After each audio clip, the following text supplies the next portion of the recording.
بسم اللہ الرحمن الرحیم ایاک نعبد و ایاک نستعین.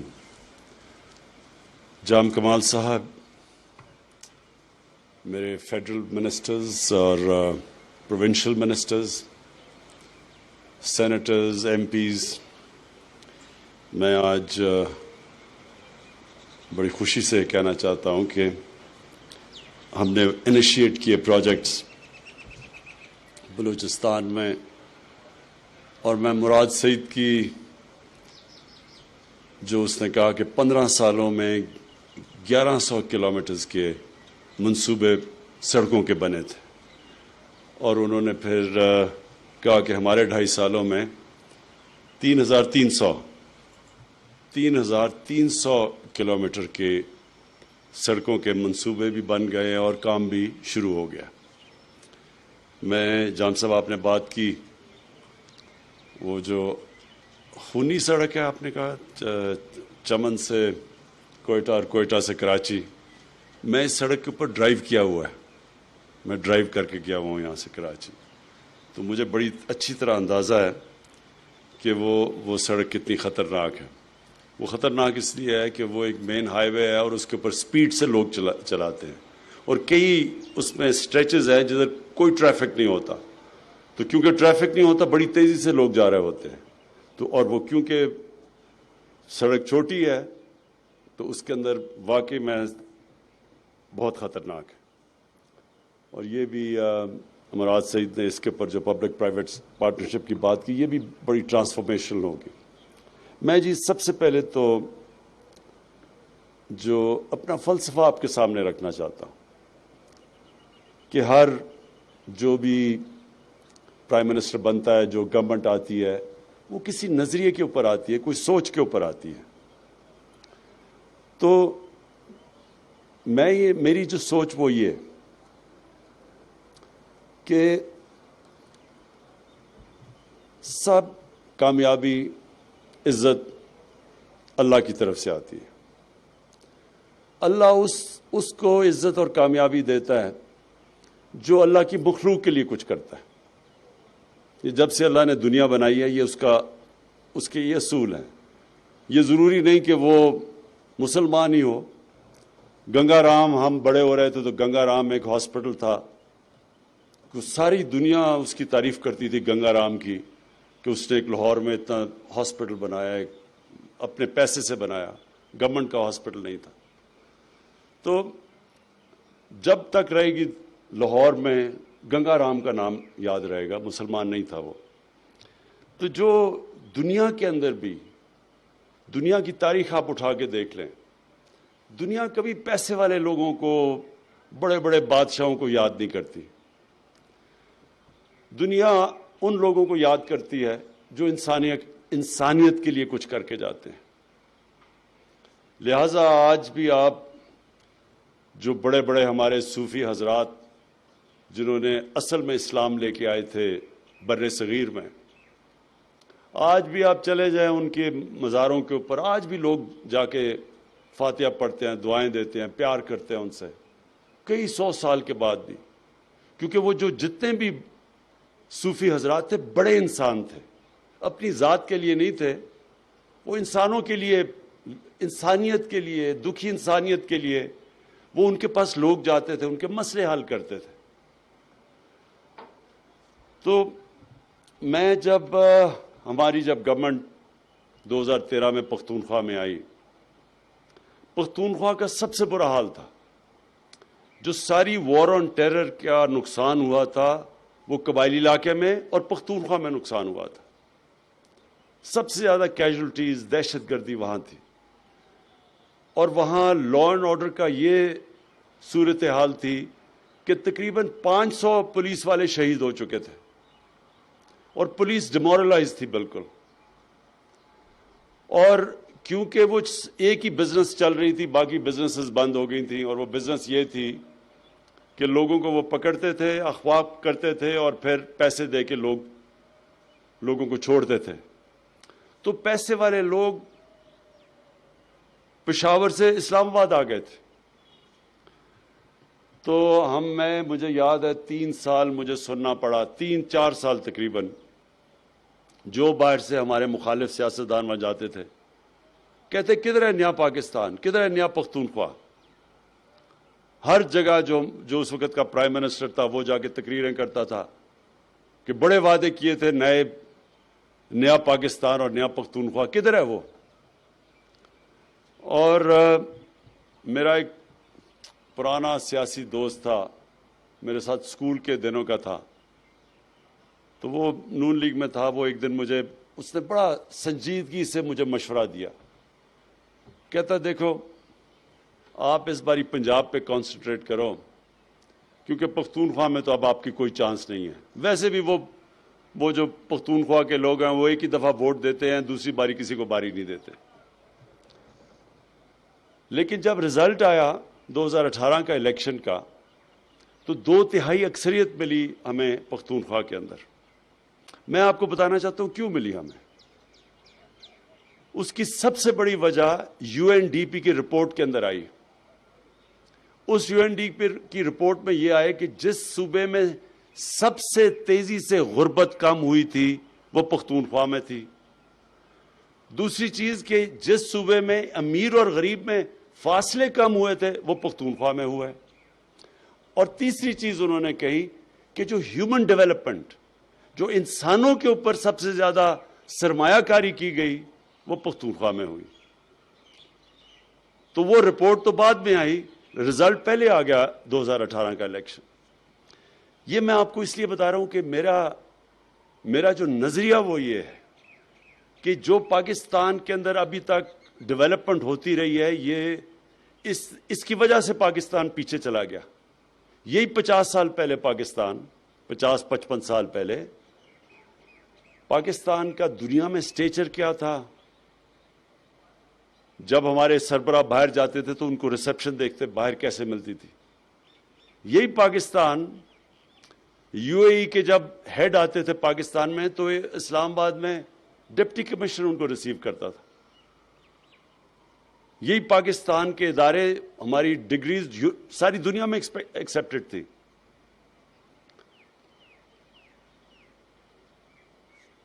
اور یہی پاکستان آہستہ آہستہ ہم نے دیکھا کہ پیچھے چلا گیا.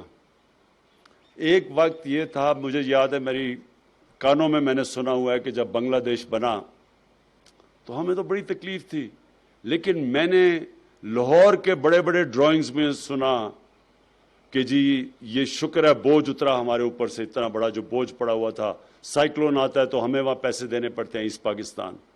وہ آج بنگلہ دیش پاکستان سے آگے نکل گیا، جس کو کہتے تھے بوجھ ہے.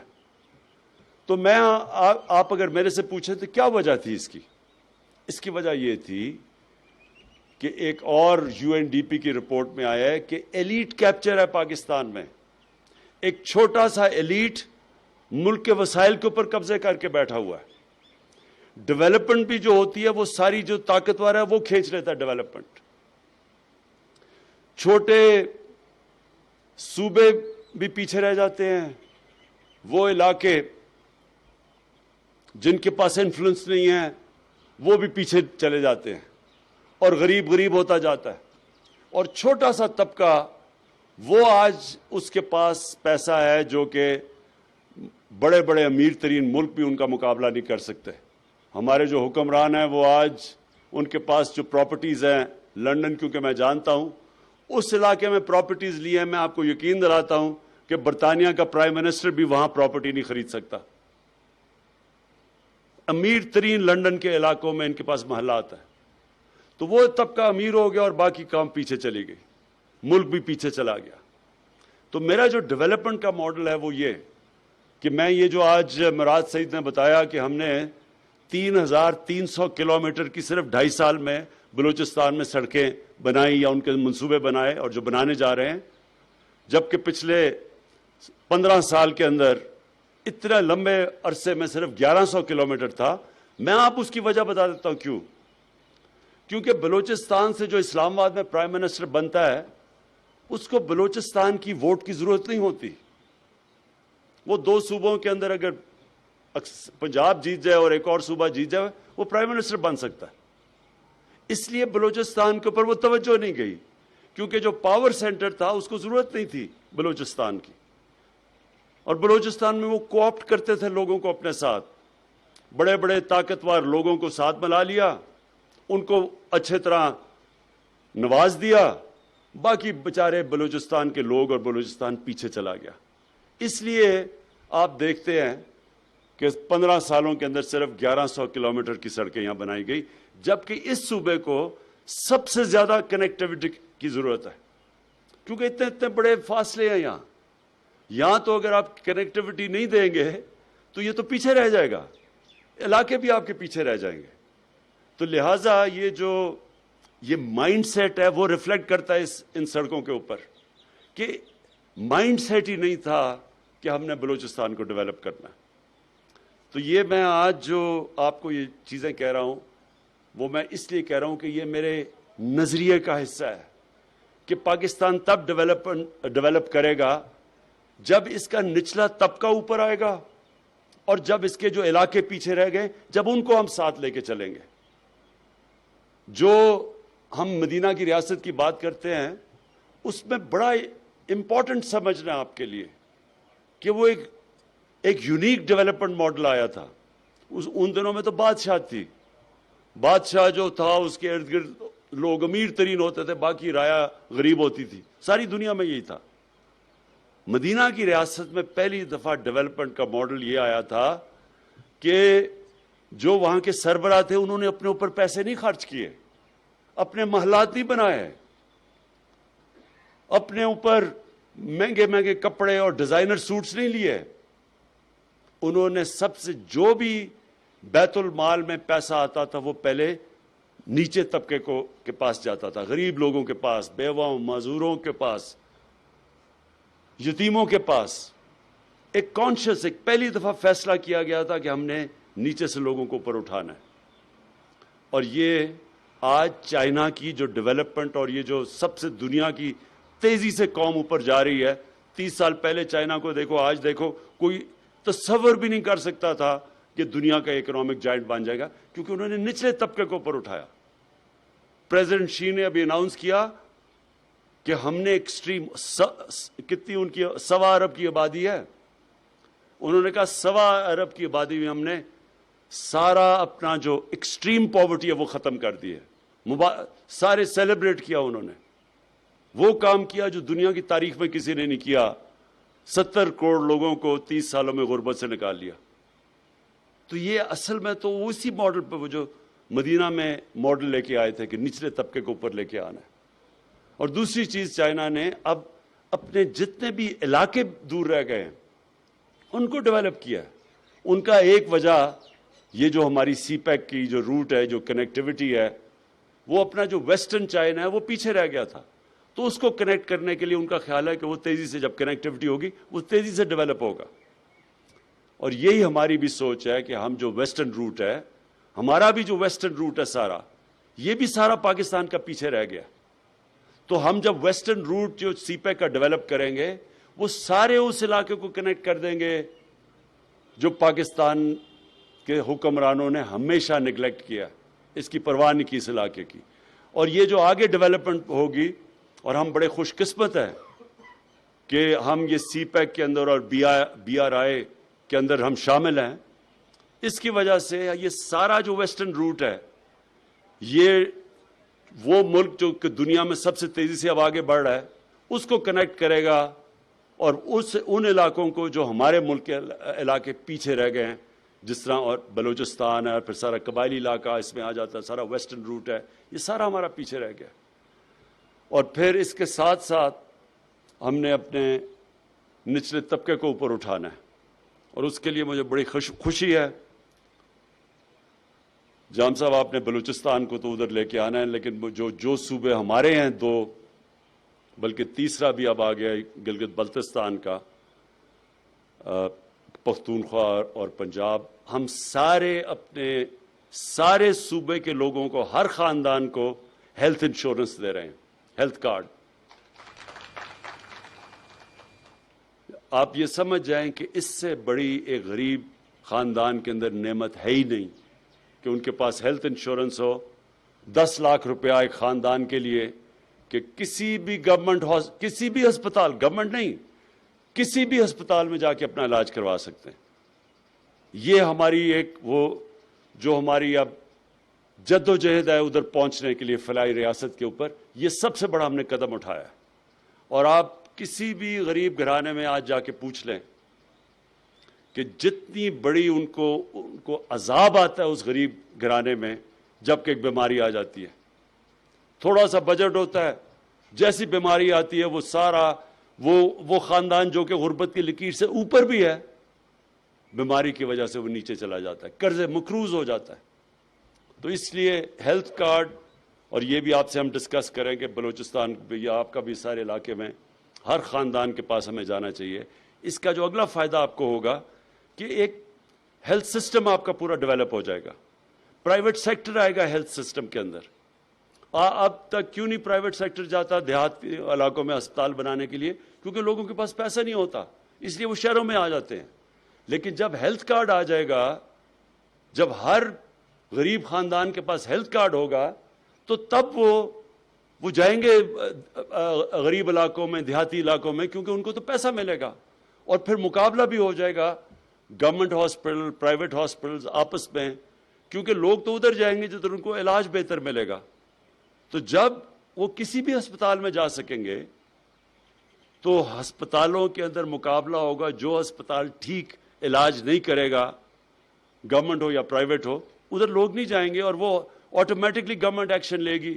پرائیویٹ ہو تو بند ہو جائے گا، گورنمنٹ ایکشن لے گی کہ اس اسپتال کے اندر اکاؤنٹ ان کا احتساب کریں گے لوگوں کا جو ٹھیک نہیں کر رہے. الحمدللہ ہم نے بھی کر دیا ہے کسی کیبنٹ میں. یہ ہمارا ہیلتھ کارڈ کا جو سلسلہ ہے ہمارے قائد نے کر دیا ہے. جس کے پاس بلوچستان کا آئی ڈی کارڈ ہوگا وہ اس کی ہیلتھ. زبردست. یہ میں جان صاحب آپ کو مبارک دیتا ہوں. خیر ہماری کولیشن گورنمنٹ ہے، میں آپ کو مبارک دیتا ہوں. یہ زبردست کام کیا آپ نے. اب دوسری چیز پہ ہم آئے ہیں، وہ ہے کسان کارڈ. اب یہ پنجاب پھر آ گیا ہے سب سے. پنجاب اب کسان کارڈ لے آیا ہے، سارے کسانوں کو رجسٹر کر رہا ہے.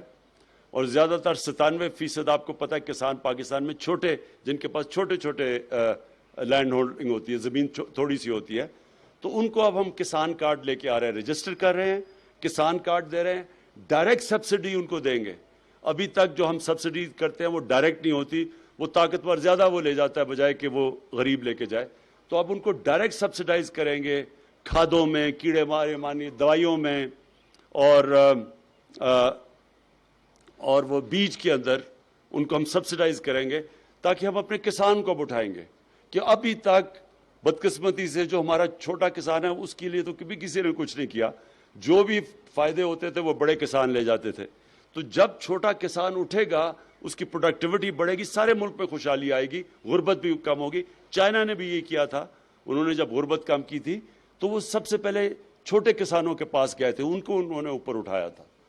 اور پھر ہمارے انشاءاللہ جو ہمارے انیشیٹو اب احساس کا ہم ایک لے کے آ رہے ہیں، سارے پاکستان میں ہم اب میپ کر رہے ہیں. 80% ہم کر چکے ہیں کہ جتنے ہاؤس ہولڈز کا ہمیں پتہ چل جائے گا ایگزیکٹلی کدھر غربت ہے، کتنے گھرانوں میں غربت کی لکیر سے نیچے ہیں، کتنے اوپر ہیں، کتنے پاس کیا ارننگز ہیں. جب ہمارے پاس یہ پورا ڈیٹا ہو جائے گا تو اب یہ جو پرانا زمانہ ہے نا، مثلا ہم سبسڈی دیتے ہیں گندم کے اوپر، وہ عمران خان کو بھی وہی پیسے پہ گندم ملتی ہے، غریب آدمی کو بھی وہی ملتی ہے. یہ بالکل ایک برا سسٹم ہے. بہتر سسٹم یہ ہے کہ ہم ڈائریکٹ سبسڈائز غریب کو کریں، بلکہ اس کو اس سے بھی سستی گندم دیں، لیکن میں پوری قیمت ادا کروں. تو یہ سسٹم یہ ہم انشاءاللہ یہ پاکستان میں پہلی دفعہ آئے گا، ڈائریکٹ سبسڈی کا سسٹم. مقصد سارا اس کا یہ ہے کہ ہم نے اپنے غریب لوگوں کو اوپر اٹھانا ہے، لوگوں کو غربت سے نکالنا ہے. یہ اللہ کا کام ہے. اس کے اندر کوئی کسی کو یہ سوچنا نہیں چاہیے کہ میرا ووٹ بینک بڑھے گا یا کم ہوگا. میں نے تو نہیں سوچا تھا پختونخوا میں جو ہم یہ قدم اٹھا رہے تھے کہ ہمارا ووٹ بینک بڑھے گا. ہم تو اپنے اسی نظریے پہ لگے ہوئے تھے. ہیلتھ کارڈ سب سے پہلے پختونخوا میں ہم اپنے دور میں لے کے آئے، اس سے لوگوں کو بہت بڑا فرق پڑا. ہسپتال ہم نے ٹھیک کیے، ایجوکیشن سسٹم پہ پورا زور لگایا، اور اس کا نتیجہ یہ ہوا کہ لوگوں نے، اور پھر گورننس کے اندر پولیس سسٹم، اس کا فائدہ یہ ہوا کہ لوگوں نے خود آ کے ووٹ دی. 2/3 اکثریت سے اب جیتے. انشاءاللہ یہی پاکستان میں ہماری کوشش ہے کہ بجائے ہم یہ سنیں کہ ہم جو پرائم منسٹر بنا اور جو وزیر بنا، ہم اپنے